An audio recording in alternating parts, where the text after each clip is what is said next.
Keeper of the Lost Cities, Neverseen, Chapter 74. If you're not already subscribed, please make sure you do so, as it really helps me out, and I really appreciate it.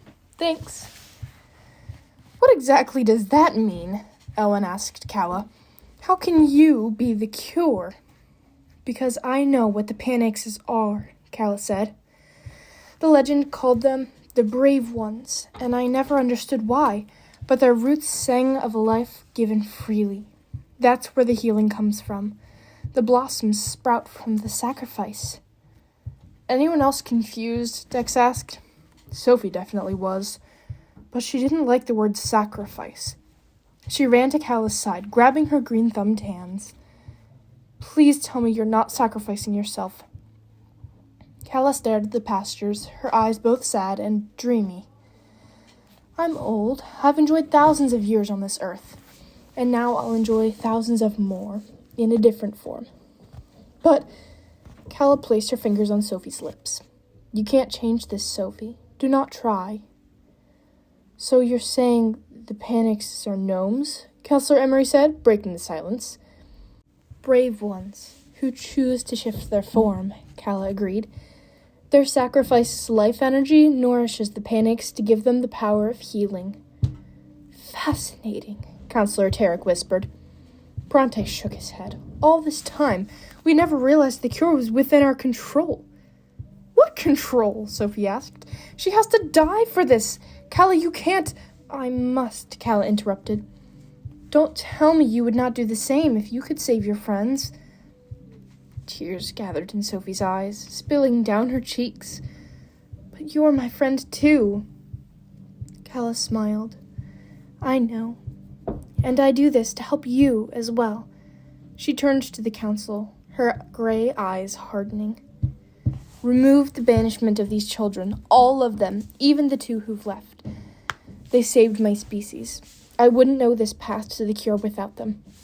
I agree, Counselor Bronte said, ignoring Counselor Alina's huff. It is time we start correcting our past errors. The counselors murmured among themselves, but Sophie didn't listen. She was too busy trying to think of a way to change Calla's mind. She only paid attention when Counselor Emery called, All in favor? All 12 counselors raised their hands. Grady and Adeline rushed to hug Sophie, scooping up Dex and Keith in the process. Sophie pulled away, not ready to celebrate. Calla, she started. This was my choice, Calla interrupted. I made it willingly, and it cannot be undone. I've already let my final song settle into my heart. There's no stopping the shift now. Owen made his way over, flashing colored orbs around Calla. She's right. It looks like everything inside her is slowing down.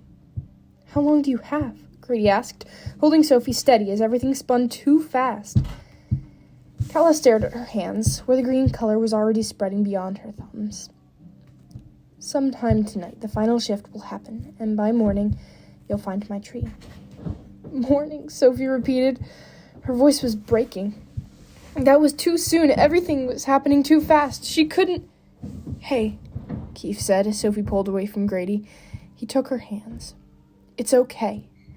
How is it okay? She yelled. Calla's dying. I'm changing, Calla corrected. And I don't mind. See? She offered Keith her hand, and he placed his palm over hers and closed his eyes. She really does feel at peace, he said. I am.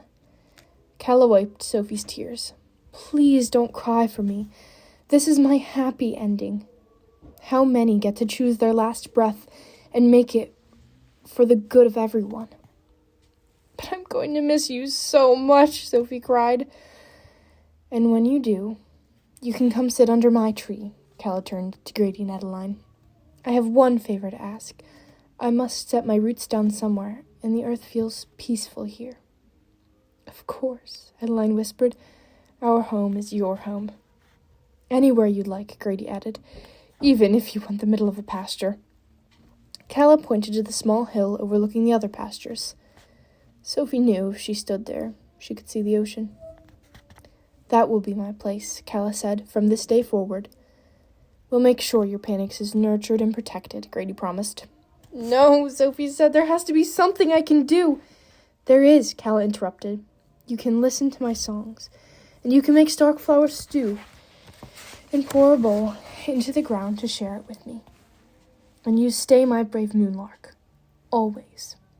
She reached for Sophie's allergy remedy necklace, planting a kiss on the pin. Then she pulled Sophie close for a final hug. "You must go now," Calla whispered. "I don't want you to witness the shift. Go inside, all of you, please." Everyone watched in silence as Calla climbed the hill, her hill, the last place she would ever stand.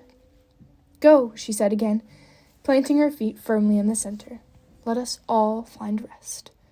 She closed her eyes then, swaying with the breeze, the faintest hum of her melody drifting through the night, turning the air restful. The singing of the coming dawn. "Goodbye," Sophie whispered, so softly she was sure Calla couldn't hear her. Calla opened her eyes. "Farewell, Sophie Foster."